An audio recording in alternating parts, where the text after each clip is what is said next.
दोस्तों नमस्कार। स्वागत है आपका हाइप क्लासेस में। मैं हूं शिवाजी। हम लोग लगातार मराठा साम्राज्य के बारे में पढ़ रहे हैं। हमने देखा है पिछले वीडियो में कि किस तरह से छत्रपति शिवाजी के नेतृत्व में मराठा साम्राज्य का उत्कर्ष होता है और फिर शिवाजी की मृत्यु के बाद किस तरह से मराठा साम्राज्य पतन की ओर अग्रसर हो जाता है। लेकिन पुनः पेशवाओं के रूप में जब बालाजी विश्वनाथ, बाजीराव प्रथम और फिर बालाजी बाजीराव सत्ता में आते हैं तो पुनः ऐसा लगता है कि मराठा साम्राज्य जीवित हो उठा है और मजबूत हो गया है, शक्तिशाली हो गया है। लेकिन पानीपत की तीसरी लड़ाई ने यह फिर तय कर दिया कि मराठा साम्राज्य का जो अस्तित्व है वह खतरे में है और जो अब पेशवा भी हुए वह बहुत कमजोर हुए। देखिए, तृतीय जो युद्ध था, पानीपत का तृतीय युद्ध, वह एक ऐसी परिस्थिति में लड़ी गई थी जिस समय पूरे देश पर शासन की लड़ाई चल रही थी। शासन की लड़ाई का मतलब है कि पूरे देश का जो शासक होगा, जो सम्राट होगा, एक छत्र शासन करेगा, वो कौन करेगा। तो आप समझ चुके हैं कि औरंगजेब की मृत्यु 1707 ईस्वी में होती है और उसके बाद जो मुगल साम्राज्य है वह कमजोर हो जाता है, ढहने लगता है और उसके उत्तराधिकारी जो है वो अयोग्य होते हैं। और यह 1707 के बाद का जो समय है वह पूरे देश में एक वैक्यूम है। वैक्यूम यानी कि एक खाली स्थान, एक रिक्त स्थान का समय है। और इस रिक्त स्थान को भरने का जो प्रयास है वह भारत की ओर से मराठा करते हैं और अगर विदेशियों की बात की जाए तो अफगानी करते हैं। और उसी अफगानी जो अहमद शाह अब्दाली के रूप में भारत पर आक्रमण करता है और फिर मराठा जो प्रयास कर रहे हैं कि उस खाली स्थान को भरा जाए और भारत पर एक छत्र शासन किया जाए और दोनों के हित टकराते हैं, यानी कि अफगानियों के हित और फिर मराठों के हित टकराते हैं, इसीलिए कि देश पर शासन कौन करेगा। और इस हित के टकराव में पानीपत की तृतीय लड़ाई होती है जिसमें मराठा पराजित हो जाते हैं और मराठा के पराजित होते ही यह तय हो जाता है कि अब भारत की कोई ऐसी शक्ति नहीं है जो भारत पर शासन कर सके, यानी कि भारत पर अब विदेशियों का ही शासन होगा। और विदेशियों का शासन कौन करेगा, कौन होगा उसका नेतृत्व करता, यह धीरे धीरे आपको स्पष्ट होता जा रहा है। अब देखिए, अंततः तो हम जानते हैं कि आधुनिक भारत में अंग्रेजों का ही शासन भारत में रहा है। तो हमने जो पानीपत का युद्ध देखा उसके निष्कर्ष को समझा और उसके निष्कर्ष के बाद हमने यह देखा कि किस तरह से मराठा साम्राज्य जो है पेशवाओं के नेतृत्व में भी अब कमजोर अवस्था में चला गया है। अब स्थिति यह हो गई है कि आपसी जो लड़ाई है, जो सरदार थे मराठा सरदार, वह आपस में लड़ने लगे, इसलिए कि कौन पेशवा को बनाएगा या फिर कौन मराठा का जो है वह नेतृत्व करेगा। और इस नेतृत्व की लड़ाई में अंग्रेज प्रवेश करते हैं और फिर धीरे धीरे जो अंग्रेज की नीति हमने देखा था कर्नाटक युद्ध में हो, चाहे मैसूर के युद्ध में हो, जो बंगाल के युद्ध में हमने देखा, अवध के साथ जो देखा, वही नीति यहाँ भी है कि उत्तराधिकार की लड़ाई में प्रवेश करो और फिर उस क्षेत्र पर अपना कब्जा जमा लो। तो मराठाओं की स्थिति भी यही है कि सरदार आपस में लड़ बैठे और यह लड़ाई जो है इस बात के लिए थी कि मैं बड़ा तो मैं बड़ा, और धीरे से अंग्रेजों का प्रवेश होता है और फिर आपस में ही लड़ाकर अंग्रेज जो है प्रथम मराठा युद्ध, द्वितीय मराठा युद्ध, तृतीय मराठा युद्ध और फिर मराठाओं का समापन। तो आइए आज समझते हैं हम लोग आंग्ल मराठा संघर्ष।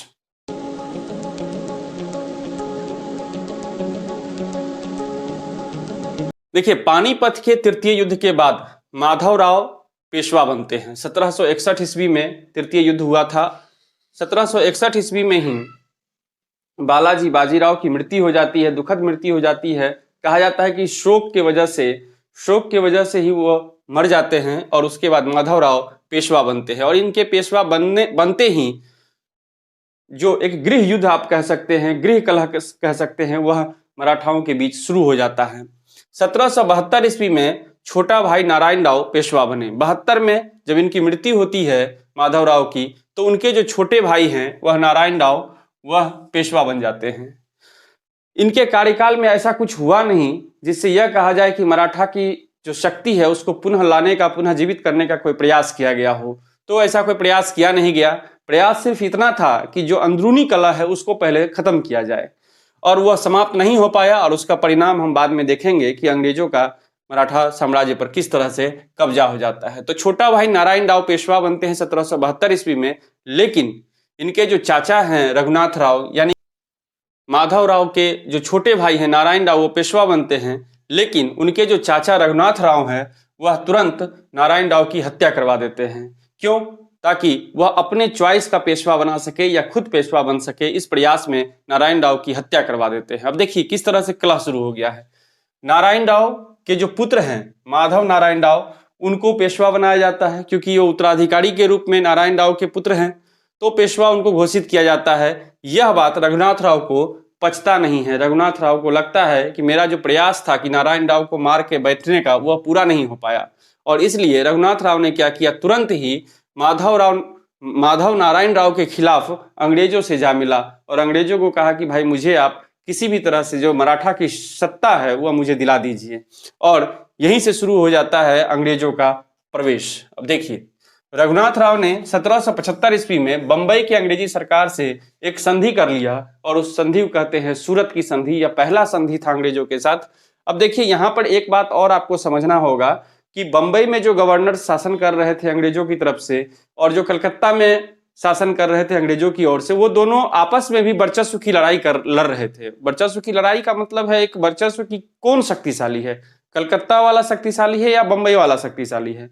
और इस वर्चस्व की लड़ाई में पिस जाता है मराठा। देखिए कैसे 1775 ईस्वी में बंबई की अंग्रेजी सरकार से सूरत की संधि होती है रघुनाथ राव की, और इस संधि में तय होता है कि सालसेट बेसिन और थाने का जो क्षेत्र है वो अंग्रेजों को मिलेगा। सूरत और भरोच का राजस्व भी अंग्रेजों असूलेंगे। देखिए कितना महत्वपूर्ण है। कलकत्ता अंग्रेजी सरकार ने इस संधि को नहीं स्वीकारा, विरोध कर दिया। मैंने पहले ही कहा कि यह अब अंग्रेजों के बीच भी यह था कि बंबई वाला महत्वपूर्ण है, ज्यादा शक्तिशाली है, या फिर कलकत्ता। बाद में इस विवाद को खत्म किया जाता है लंदन से, लेकिन फिलहाल यहाँ पे एक शक्ति प्रदर्शन है। कलकत्ता की जो अंग्रेजी सरकार थी उसने कहा कि ये सूरत की संधि को मैं नहीं मानता, ये बेकार है, गलत है, और इसका परिणाम होता है प्रथम आंग्ल मराठा युद्ध। किस तरह से, ये देखिए। तो आपने ये समझ लिया कि अंग्रेजी सरकार से सूरत की संधि होती है, और जो महत्वपूर्ण बिंदु है वह है सूरत और भरोच का राजस्व अंग्रेजों को इसमें दिया जाता है। अब देखिए होता क्या है। प्रथम आंग्ल मराठा युद्ध का समयकाल कई बार पूछा गया है, तो पूछा जा सकता है 1775 से 1782 ईस्वी का जो समयकाल है, छिटफुट लड़ाई होती है, और इसी को एक संग्रहित रूप से प्रथम आंग्ल मराठा युद्ध का नाम दिया गया है। और इस समय जो गवर्नर है वो कौन है, वारेन हेस्टिंग्स है। उसका कार्यकाल मैंने लिख दिया है 1774 से 1785, यानी कि एग्जैक्ट इसी का ये समय काल है वारेन हेस्टिंग्स का।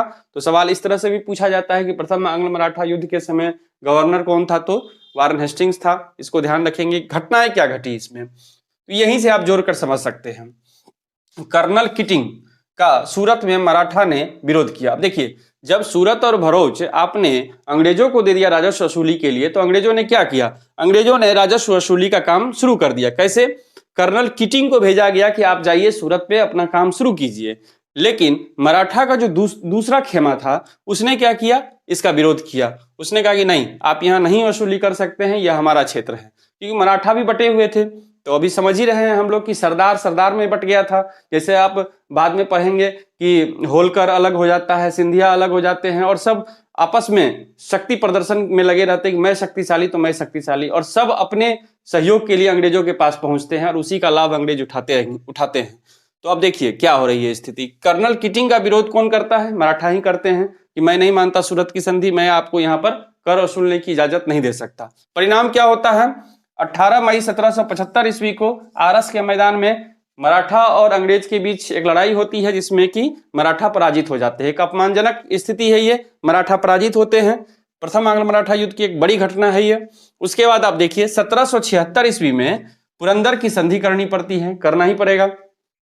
लेकिन इस संधि में कौन कौन सहभागी है, कलकत्ता की सरकार। देखिए इससे पहले जो हमने देखा सूरत की संधि, उसमें कौन था, उसमें था बंबई की अंग्रेजी सरकार, कलकत्ता ने विरोध कर दिया था।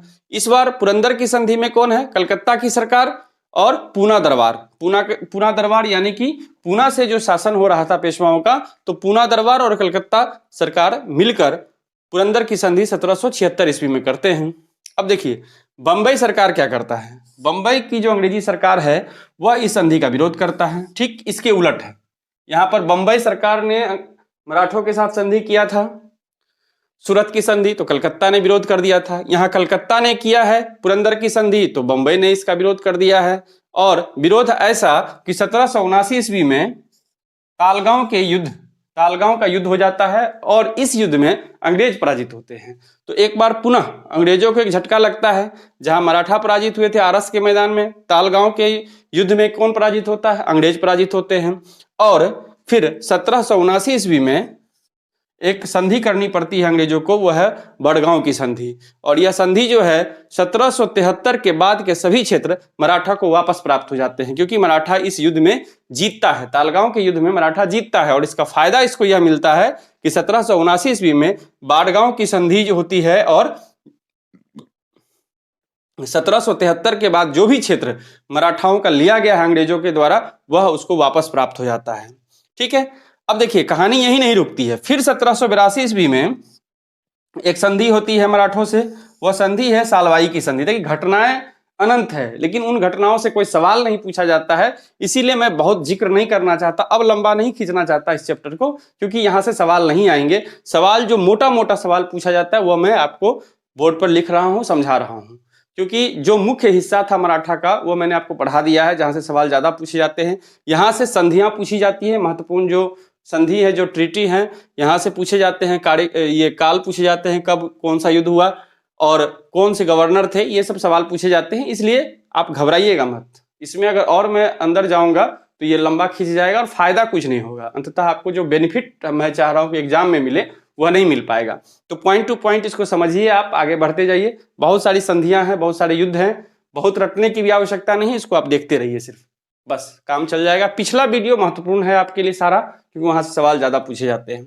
अब देखिए 1782 ईस्वी में एक सालवाई की संधि होती है, अंग्रेज और पूना दरबार के बीच होती है यह संधि। इस संधि में मध्यस्थता कौन करता है? बीच में कौन है? तो सिंधिया है। अब देखिए सरदार जो है, मैंने पहले ही कहा है कि अगर मराठा साम्राज्य बर्बाद हुआ तो इसके पीछे सबसे जो महत्वपूर्ण कारण रहा है वह रहा है सरदारों का।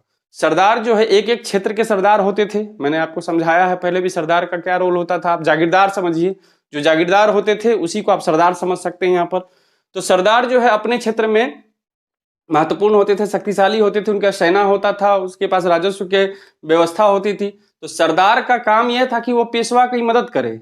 लेकिन यहाँ हो ये रहा था कि सभी सरदार अपना अपना पेशवा तैयार कर रहे थे, या यूं कहिए कि खुद चाहते थे कि आगे बढ़कर मैं पेशवा बन जाऊं, मेरे अंदर पूरा मराठा साम्राज्य आ जाए या मेरा क्षेत्र ज्यादा डोमिनेट करे। इसलिए ये लोग अंग्रेजों के साथ मिल रहे थे। यही आप स्थिति वहां देखिए जो हमने पढ़ा था कर्नाटक युद्ध, तो इसमें भी वही उत्तराधिकार की लड़ाई और फिर कब्जा करने की जो लड़ाई थी, उसी तरह का यहाँ भी माहौल है। तो इसमें देखिए कि हो क्या रहा है। ये जो सिंधिया है वह मध्यस्थ है इसमें कि संधि हो, और होता भी है। इसमें अंग्रेजों द्वारा पेशवा को पेंशन देना स्वीकार किया गया। ये जो संधि होती है सालवाई की संधि, इसका परिणाम यह है कि अंग्रेज जो है पेशवा को पेंशन देना स्वीकार करते हैं कि भाई आपको वार्षिक पेंशन मैं कुछ ना कुछ दूंगा। तो ये तय होता है। इस समय फडणवीस तथा महाजीत सिंधिया के मध्य द्वंद्व प्रारंभ हो जाता है। देखिए सिंधिया एक सरदार है और फडणवीस, नाना फडणवीस बहुत फेमस व्यक्ति, नाना फडणवीस को मराठाओं का मैकियावेली कहा जाता था। तो ये ध्यान रखेंगे कि मराठा सरदारों का या मराठाओं का मैकियावेली किसे कहा गया है, तो वह है नाना फडणवीस। नाना फडणवीस को कहा गया है। मैकियावेली कौन थे? आपको पता होगा कि पुनर्जागरण के जो है राजनीतिक गुरु थे ये। इटली से पुनर्जागरण शुरू हुआ था, इटली के रहने वाले थे मैकियावेली, और इनकी एक प्रसिद्ध रचना द प्रिंस बहुत फेमस है, कई बार पूछा भी गया है किताब का नाम। आधुनिक राजनीतिक सिद्धांत के जनक मैकियावेली को कहा जाता है। तो राजनीति के जनक थे वो, और यहाँ पर राजनीति के जनक फडणवीस थे मराठा साम्राज्य में, और इसीलिए इनकी तुलना मैकियावेली से की जाती है। अगर सवाल पूछेगा तो आप इसको बना सकेंगे। इसी समय फडणवीस, अब देखिए टकरार किस बात की है सिंधिया और फडणवीस में? इस बात की है कि भाई कौन सर्वोच्च है, कौन शासक बना सकता है, कौन पेशवा को ज्यादा प्रभावित कर सकता है। तो इसकी लड़ाई है, वर्चस्व की लड़ाई थी दोनों में। फडणवीस हालांकि कोई सरदार नहीं थे, वो प्रधानमंत्री के रूप में थे पेशवा के, और सिंधिया एक सरदार थे। 1800 ईस्वी में फडणवीस की मृत्यु हो जाती है। देखिए महत्वपूर्ण घटना है, 1800 में फडणवीस की मृत्यु होती है, नाना फडणवीस की मृत्यु हो जाती है 1800 ईस्वी में। और इसके बाद बाजीराव द्वितीय, जिसका कार्यकाल है 1795 से 1818, 1795 से 1818 बाजीराव द्वितीय का कार्यकाल है पेशवा के रूप में।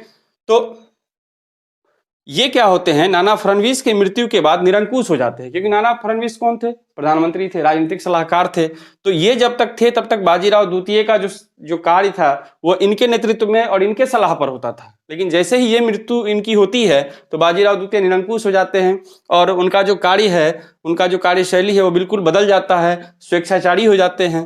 परिणाम देखिए, आंतरिक संघर्ष शुरू हो जाता है सरदारों के बीच। अब ये फडणवीस बांध कर रखने वाले व्यक्ति थे, राजनीतिक व्यक्ति थे, प्रधानमंत्री थे, मजबूत व्यक्ति थे, तो ये बांध कर रखे हुए थे, सब में सामंजस्य बना हुआ था। इनकी मृत्यु के बाद सरदार आपस में उलझ जाते हैं और आंतरिक संघर्ष का जो परिणाम है ऐसा हो जाता है कि पेशवा को मजबूर होकर अंग्रेजों से बसीन की संधि करनी पड़ती है। क्या करनी पड़ती है? बसीन की संधि करनी पड़ती है 1802 ईस्वी में। तो अब समझिए कि इस संधि के तहत क्या कुछ होता है। अब देखिए 1802 में जो बसीन की संधि होती है उसके क्या शर्त रखे जाते हैं, ये बहुत महत्वपूर्ण है। इसके शर्त, पेशवा ने अपनी स्वायत्तता अंग्रेजों को दे दी। देखिए कितना महत्वपूर्ण है, पेशवा ने अपनी स्वायत्तता, जिस स्वायत्तता के लिए शिवाजी लड़ते रहे और बाद के पेशवा लड़ते रहे, वह स्वायत्तता अंग्रेजों के हाथ में चला गया। तो इंपॉर्टेंट है ये पॉइंट। उसके बाद आप देखिए पूना में अंग्रेजी सेना रखना स्वीकार किया। देखिए पूना जो है वो मुख्यालय है मराठा साम्राज्य का और वहां पर अंग्रेजी सेना रखना स्वीकार कर लिया गया। अंग्रेजी सेना अगर पूना में होगा तो आप समझ सकते हैं कि क्या स्थिति बनेगी। हमेशा जो है, जो शासक, जो पेशवा है वह अंग्रेजों के साए में रहेंगे। कोई भी कार्य अगर करेंगे पेशवा तो उसमें अंग्रेज हस्तक्षेप करेंगे। अब देखिए गुजरात तथा तुंगभद्रा नदी का जो दोआब का क्षेत्र था, जो उपजाऊ क्षेत्र था, अंग्रेजों को दे दिया गया। तो ये भी इंपॉर्टेंट है, जो महत्वपूर्ण एरिया मराठाओं के नियंत्रण में था वो चला गया अंग्रेजों के पास। विदेश नीति अंग्रेजों के अधीन चला गया। देखिए अब कोई भी विदेशी संपर्क, विदेशी पत्राचार या विदेशी कार्य या विदेशी संबंध जो है मराठा सीधे नहीं बना सकते थे, उसके लिए अंग्रेजों से परमिशन की आवश्यकता थी। अंग्रेजों के पास चले गए। सूरत नगर जो बहुत महत्वपूर्ण है, शुरुआत से ही आप देख रहे हैं शिवाजी ने भी दो कार्रवाई की थी सूरत पर। व्यापारिक दृष्टिकोण से बहुत महत्वपूर्ण क्षेत्र था यह, आर्थिक दृष्टिकोण से। तो सूरत नगर अंग्रेजों को सौंप दिया गया। देखिए मोटा मोटी आप समझ सकते हैं कि बसीन की संधि से बहुत सारी चीजें जो मराठा साम्राज्य के अंदर थी, या कहीं अधिकांश चीजें, चाहे वो नीतिगत हो या फिर जो है आर्थिक क्षेत्र में हो, अधिकांश चीजें जो है वो अंग्रेजों को ट्रांसफर कर दी गई। काफी अपमानजनक संधि थी और यह अपमानजनक संधि ही कारण बना द्वितीय आंग्ल मराठा युद्ध का, क्योंकि इस द्वितीय आंग्ल मराठा युद्ध में बसीन की संधि को स्वीकारने से मराठाओं ने मना कर दिया था। तो आइए समझते हैं द्वितीय आंग्ल मराठा युद्ध को। द्वितीय आंग्ल मराठा युद्ध का जो समय काल है इंपॉर्टेंट है, 1803 से 1805 ईस्वी का जो समय है यह द्वितीय आंग्ल मराठा का काल है। और इस समय गवर्नर कौन है तो आप देख सकते हैं वेलेस्ली है, क्योंकि 1798 से 1805 तक का जो समय काल है वह वेलेस्ली का काल है। तो इस काल में यानी कि द्वितीय आंग्ल मराठा युद्ध के समय वेलेस्ली ही गवर्नर था। अब समझिए इसके पीछे का क्या कारण था। तो मेन तो आप समझ गए हैं कि बसीन की संधि को मराठाओं ने अपमानजनक माना और स्वीकार करने से मना कर दिया, यह एक कारण था इस युद्ध का। साथ ही साथ सिंधिया, जो दौलत राम सिंधिया थे और रघुजी भोसले थे, इन दोनों ने क्या किया, एक संयुक्त मोर्चा बनाया अंग्रेजों के खिलाफ कि अरे अब तो अंग्रेज सब कुछ छीन ही रहे हैं, तो क्यों ना हम लोग मिलकर एक बार अंग्रेजों के खिलाफ प्रयास करें।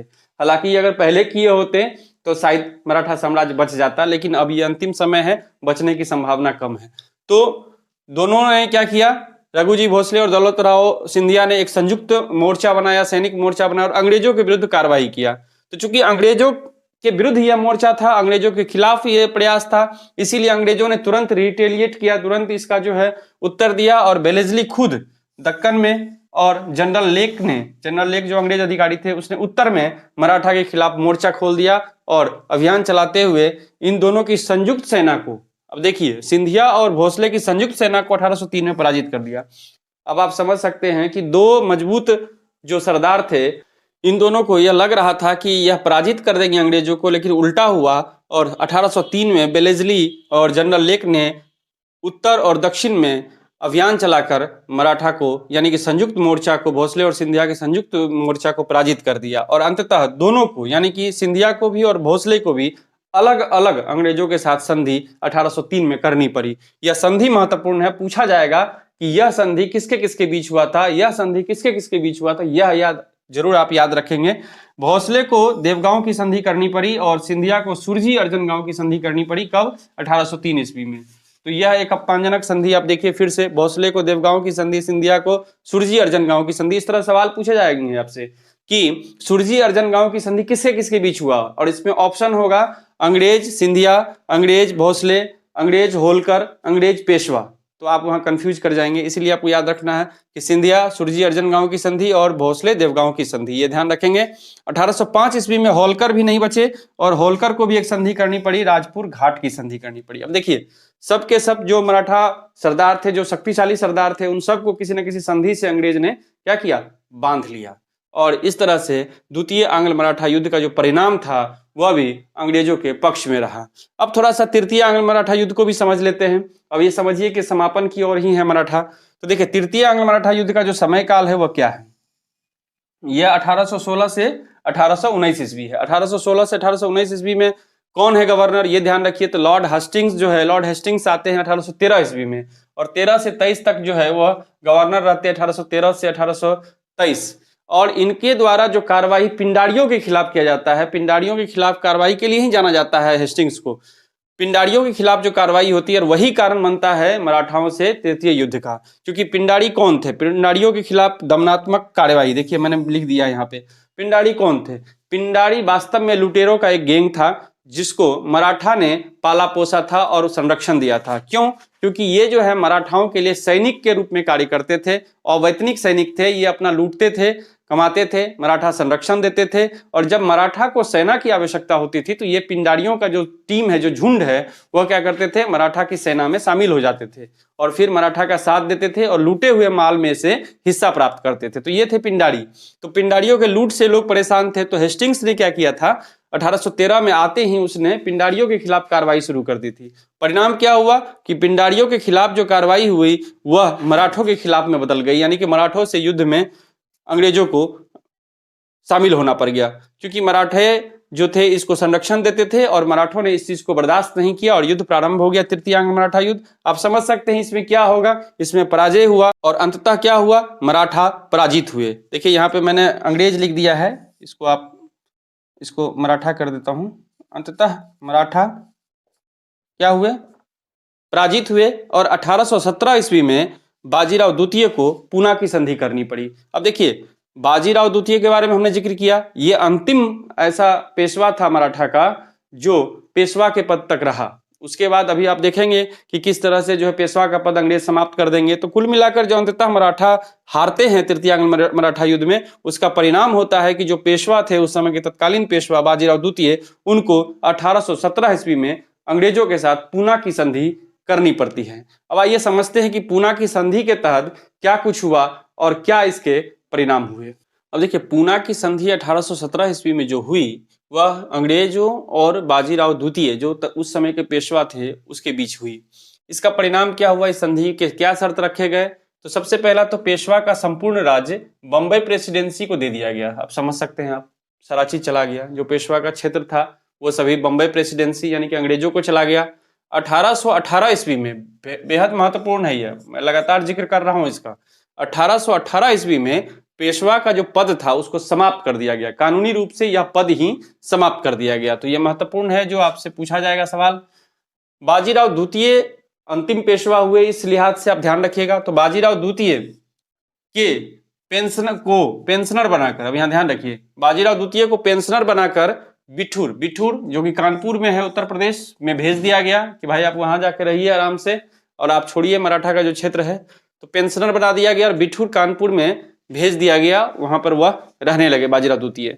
उनके एक उत्तराधिकारी को नाम मात्र का उत्तराधिकारी को सतारा में रखा गया, सिर्फ नाम मात्र का उत्तराधिकारी शासक बनाकर, इसलिए कि आप जानते हैं कि अंग्रेज जो है किसी भी क्षेत्र का शासक नहीं बनना चाहते थे, उसको पैसा चाहिए। मैंने पहले भी जिक्र किया था, वह जो है केवल और केवल आय लेना चाहते थे, धन प्राप्त करना चाहते थे, सुविधा चाहते थे, लेकिन कोई दायित्व तो नहीं चाहते थे। ठीक है, तो वही हुआ कि वह यहाँ भी क्या किए, एक नाम मात्र का शासक सतारा में बैठा दिए और सारा चीज पर जो है अपना कब्जा करके जो वहां से आय हो सकता था, जो व्यापारिक लाभ हो सकता था, वो सभी लाभ लेना प्रारंभ कर दिए।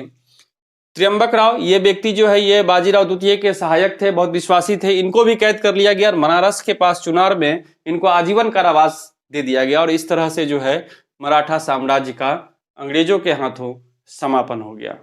तो दोस्तों, मुझे विश्वास है कि आप जो इस लगातार मराठा साम्राज्य का जो सीरीज आपने देखा है तो अच्छे से समझा होगा, और मुझे यह भी यकीन है कि आप निश्चित रूप से इसका नोट्स भी बना रहे होंगे और लाभ उठा रहे होंगे। आप मराठा से पूछे हुए सवालों को देखिए, प्रीवियस ईयर कोई भी क्वेश्चन, चाहे वो यूपीएससी में पूछा गया हो, पीपीएससी में पूछा गया हो, किसी भी पीसीएस, किसी भी कैटेगरी के परीक्षा में पूछा गया हो, चाहे वो एसएससी हो, रेलवे हो, बैंक हो, कहीं भी आप आराम से सवाल बना पाएंगे, कोई सवाल नहीं छूटेगा। अगर सवाल छूटता है तो आप कमेंट बॉक्स में लिखिए, ताकि मैं उसको भी उसमें शामिल कर सकूं और आपको समझा सकूं।